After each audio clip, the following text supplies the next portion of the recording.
technologies. Algicides from macroalgae, clay particles, commercial products that include extracts of turmeric root, commercial biocatalysts that are already deployed in other marine systems, quaternary ammonium compounds. Believe it or not, how many of you like beer? Beer brewery spent grain produces products that we are utilizing to develop to fight red tide.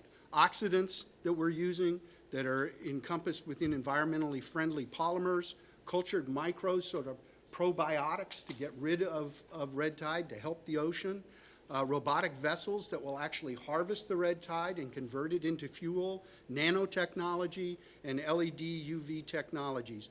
We are fast-tracking the favorable technologies, and we are off-ramping any technology that demonstrates in this facility it does greater harm than the red tide. We off-ramp it, and we no longer consider that, because our first goal is do no greater harm than the red tide itself.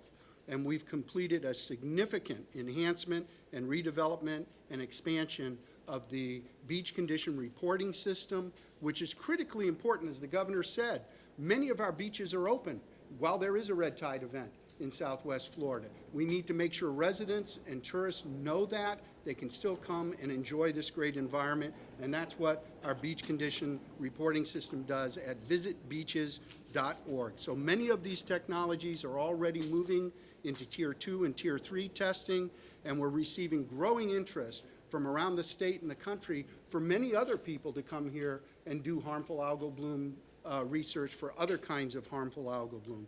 During the next year, we are going to start working more on engineering to scale up how we deploy all of these technologies. But in closing, I just want to say I think it's very, very important to recognize that the state of Florida has again demonstrated today that it is a national leader in utilizing science and engineering to decrease the negative impacts of harmful algal blooms on our environment, our economy, and our quality of life. The best and brightest minds in research and technology development from around the world are now able to utilize this incredible facility because Governor DeSantis and our state legislature fully embraced a vision for pushing forward the frontiers of science to benefit society. Mote is honored and proud to lead this initiative in collaboration with our partners from FWC, and I thank you all for coming here today. And when the presser is over, feel free to stick around and tour a little bit more yourselves. So, thank you very much. All right. Yeah, thank you. Thank you, Dr. Crosby, for that. I feel like the beer research is the one that's going to make the news. What's really amazing about where we are right now at Mote Marine is not just the research, the science, and the discovery that is happening as we stand here, but the fact, and Dr. Crosby has said this before, it's that science, that research, and that discovery is going to be used in practical ways to impact everyday Floridians.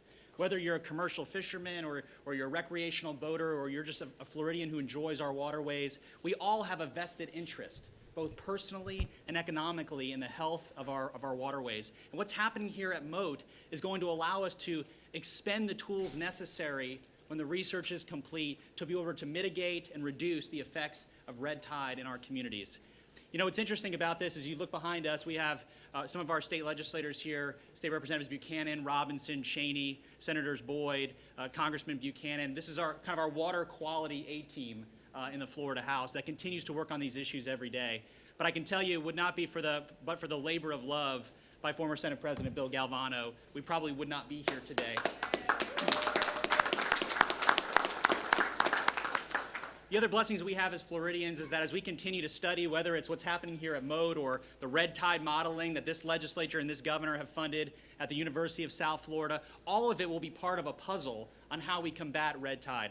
I can't thank you, Governor, more about all that you have done. I remember 2 years ago, we were in Israel, and we were talking about this very same topic, trying to learn from around the world which technologies have been used successfully, bringing that back here to Mote, and Mote is continuing to expand on that research.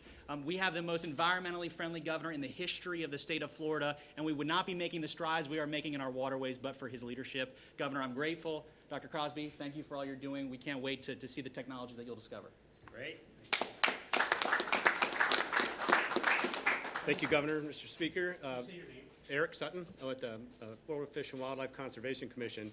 Governor, I want to thank you for sending Secretary Hamilton and I on the ground for the last few weeks. I think it's made a big difference. And Dr. Crosby, I love what you've done with the place. This is really, really impressive, the amount of effort that's come since Governor Day 2 on the job. We were at Mote Marine, and I went to President Galvano's office at the time, and look how much has been done since then. It's very impressive. And I want to thank the legislature. As a staffer, I can't tell you how rewarding it is to not only be able to go into the doors of the offices of these folks and have their support, the record spending on water quality and fish and wildlife resources, and we're very blessed with that. But it's also a blessing to have the best scientists and community leaders, as I've met with them over the last few weeks. You know, Red Tide has designed its own geographic political boundaries, and everybody's pulling their weight in here, and it's very rewarding as a staffer. So thank you to all, thank you, Governor, and thank all the legislature that's made this such a success. Thank you. Secretary Hamilton. John Hamilton, DEP. Well, I guess as the last speaker, I'm obligated to honor the tradition of brevity, so I'll definitely stay true to that. But first, I wanted to thank the governor for his leadership and definitely our delegates here. This is an exciting, if you have been in the regulatory realm, to see science drive the solution is a welcoming new frontier. I don't want to take that for granted, and I'd just like to acknowledge the great partnership we have with our partners here at Mote and our fellow agency at FWC and our other members. Again, it's that partnership, it's that drive, it's that commitment to funding, it's that commitment to science, but more importantly, it's that commitment to leadership that the governor has expressed that allows this continuity of capability that you see here. Again, stopping and starting is the scientist's worst nightmare, and what you see here today to Eric's is a new endeavor on the frontier of consistency and a valiant effort to do more now for our economy and our way of life and our environment, most importantly. Thank you. All right.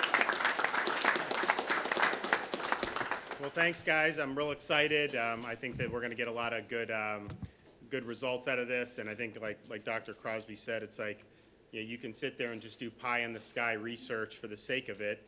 I want research that's going to affect people's lives in a positive way, and I think you're going to be able to see some good stuff coming out of here, so I look forward to it. Okay, take a couple questions. Governor, school starts next week in Sarasota and Nancy. What do you say to those who are concerned about this highly contagious new Delta variant spreading in schools? So a couple things. One, you know, parents can choose how they want to equip their kid going to school. We believe parents have that right. I think the White House tried to say I prohibited parents from making that decision. It's just the opposite. We're empowering them. Number two, you know, there's you know, no data to suggest this is any different in terms of severity on kids. I think kids are very low risk, and I think the cost of keeping them out of school would be catastrophic, and we're going to have the schools open. We need the kids getting the education, and I'm confident that, that things will go well. And I'm also, you know, these things have cycles to them, so as school gets going, you know, hopefully we'll be on the other side of the wave, and I think people will feel a lot better about it that time. Yes? What are you going to do about the rising rates? I mean, it seems like our rates are rising all the time, even the highest in the country. Well, I would, so we had, yeah, I would say the rate of growth has actually slowed, even in the cases, although I don't think that's the best thing. The best indicator to look at where we're going is the ED visits for COVID-like illness. And so that has basically leveled off since last week.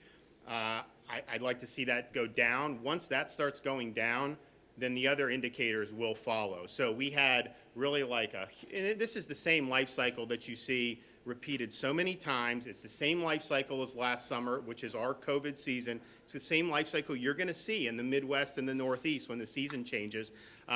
We're about 2 to 3 weeks later in the summer when we saw the rise than last year, but it goes up, it expands very, very quickly, the growth slows, it plateaus, and then it goes down. So those ED visits, we were happy to see resistance at the level that it was, and I think you're going to start to see that turning down, and that's basically right on schedule for what we had last summer and what all these different viral cycles have done.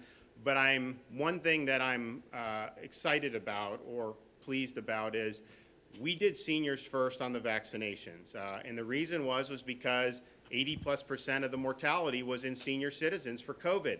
The CDC did not recommend seniors first. I looked at the data and said that's what Florida needed to do. So we did it. We've done almost 4 million seniors. I think CDC says 91% of seniors have gotten a shot in Florida, and that's been done really for months and months. Since the vaccinations, we've had a 90% reduction in nursing home mortality and an 85% reduction in 65 and up mortality. And I think you're seeing that now. Those folks who are the seniors, who are pretty much our seniors, are protected. Unfortunately, people can still get infected. I think we hope that it would be sterilizing immunity, and so we'd build herd immunity. We've had 25,000 fully vaccinated Floridians test positive since May 1st. And Vern Buchanan is one of them. And maybe some others are. Medical privacy, so some people are kind of frustrated because they're like, well, wait a minute, I took this and I still got infected. But what you're seeing is the severity is much less in those cases. And I think if you talk to the hospitals, they say that the severity is less due to the seniors being vaccinated. So, for example, Tampa General, their median age of hospital patients with COVID is 47. You go back last winter, it was like 60-something. And so, obviously, the lower the age, the less likely you're going to see mortality. So, I think that doing the seniors provides a protection. I'm a little surprised that people have been testing positive who were that, but that's ultimately reducing the severity, I think, is something that we all want. And again, when you're down 70, 75, 80% in mortality, that's a really good thing. Yes, ma'am. So, Governor, you can get a COVID test at so many different private retailers, but for whatever reason, some doctors are saying that right now there's a need to reopen test sites in counties including Hillsborough. Could you look at the need and potentially reopen some So test those sites, so what we did, we transitioned all of this to the local governments. They've got huge amounts of money from CARES Act, and they can obviously, if that's something that they want to do, our view is that this is so available throughout society right now that that people obviously have an opportunity to get tests. You can actually buy a test and just take it home and do it yourself with these Buy Next Now and some of those other things. And so I think that that's good. Also, by the time, I think the locals, if they want to do it, they have resources to be able to do it. That's fine. We think that the tests are readily available. And quite frankly, we spent a lot of money on the testing. I'm not quite sure that, I don't think it did anything to bend the viral curve. I know sometimes people want, and now when there's higher prevalence, people want to go out and test, and that's fine. But at the end of the day, we didn't have that last year. Last June, July, the only way you could get a test was really through either a hospital or through some of the sites that we had. And it was very, very difficult. So we made the best effort to do it now. And it's similar with the vaccines. We don't do the vaccine drive-through sites like we did in January because they're really in every pharmacy at this point, and people have very easy access to be able to do it. And I think the same thing is done with the testing. But look, we're looking at these, the slowing rates. I think that with the COVID-like illness, we're going to keep watching that. When that turns over, then I think you're going to see the other indicators turn over. But at the end of the day, having protected all those elderly people was really what we worked very hard to do. We've done it, and I think you are seeing positive benefits given that the mortality year over year is so much less. So let's just keep our fingers crossed that keeps happening. Thank you. Which way am I going? This way? You know what yesterday's This way? Governor, you know what yesterday's